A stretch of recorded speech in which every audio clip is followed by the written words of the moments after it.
জি sir, yes sir, আপনি কোনো tension করেন না। আপনি যে ঠিকানা দিচ্ছেন ওই ঠিকানায় যাই ফাটুমু। খালি কি ফাটুমু, এলাকা পুরো তছনছ করে ফেলাম। ঠিক আছে স্যার, যাই স্যার। অনেক দূর যাইতে হইব, গতিটা আরো বাড়িয়ে দিই।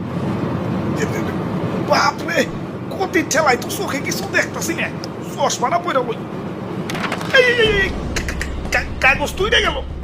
হাই হাই, যে লোকেশনে যে আমার ফুটন লাগবো ওই ঠিকানাটা তো কাগজে লেখা ছিল।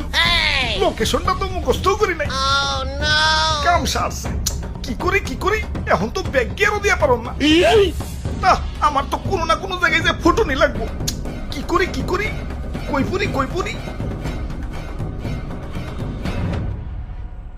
ওই তো সবুজ শ্যামল একটা দেশ দেখা যাইতেছে।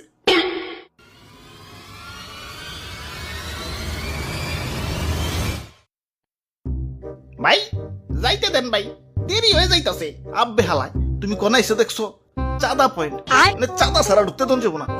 ওরে বাপুরে, ইয়া চাঁদা দেও আর আগে বাড়াও। চাঁদা তুলেন কেন ভাই? এটা তো ঠিক না ভাই। এত কথা না কয়ে চাঁদা দিয়ে বিদায় হও, পিছে সিরিয়াল লাগছে দেখো না।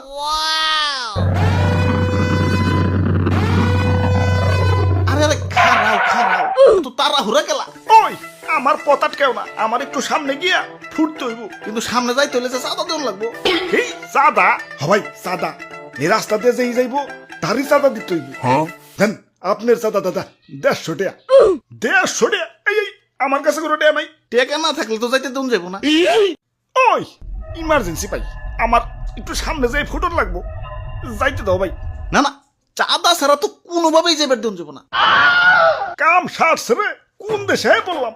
অন্য দেশে ঢুকতে গেলে তো এন্টি মিসাইল সিস্টেমের মুখোমুখি হইতে হয়, এনে তো চাঁদার মুখোমুখি অন লাগতাছে। ওরে বাপুরে, এইটাই আমাকে উন্নত প্রযুক্তির এন্টি মিসাইল সিস্টেম। আরে ভাই বুঝতাছো না, ইমার্জেন্সি ভাই, আমার সামনে যে ফুটন লাগবো। বিশ্বাস করো ভাই, আমি তোমাকে দেশে ঢুকতাম না ভাই। খালি যে টার্গেটে যে আমার ফুটন লাগবো ওই ঠিকানাটাই হারিয়ে ফেলাইছে। এখন এটাই আমার জীবন, লঞ্চ করার পর আমার ফুটনই লাগবো, যাইতে দাও ভাই। যাও, না করছে কেরা? চাঁদা দিয়ে জেনে মনে হয় হেনে যায় ফুটোগা। খালি শপিং মলটা বাদ দিয়ে, কারণ বাঙালি 99% এখন শপিং মলেই। ওরে বাপুরে, ইয়া চাঁদা দেও আর আগে বাড়াও।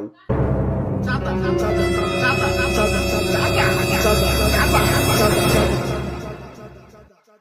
আরে ধর, এই তখন মানুষের বেলায় কোথাও শান্তি পাইতাছি না। একে তো আমার জায়গায় জায়গায় ফুটিয়া ফাটিয়া দুনিয়া জুড়ে একটা গ্যাঞ্জাম বাজিয়ে দিছে, তার উপরে তোরা চাঁদা বাজিতে রাস্তা আটকে বই রইছস।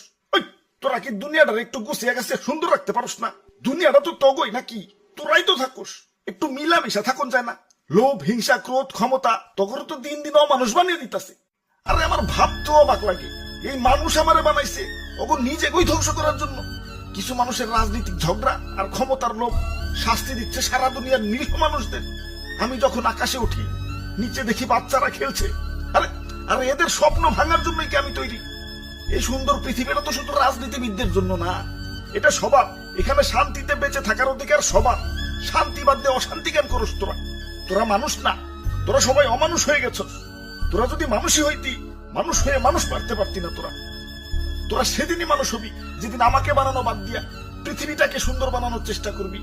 তোরা সেদিনই মানুষ হবি যেদিন আমাকে বানানো বাদ দিয়া নিজের ভাইদেরকে বুকে টেনে নিবি। আরে এত কথা কিসের? এনে কি সিনেমা দেখতে বইছি? ভালোই চাঁদা দিয়ে যাও, চোখের সামনে থেকে সরো। জ্ঞান দিতে আইছে।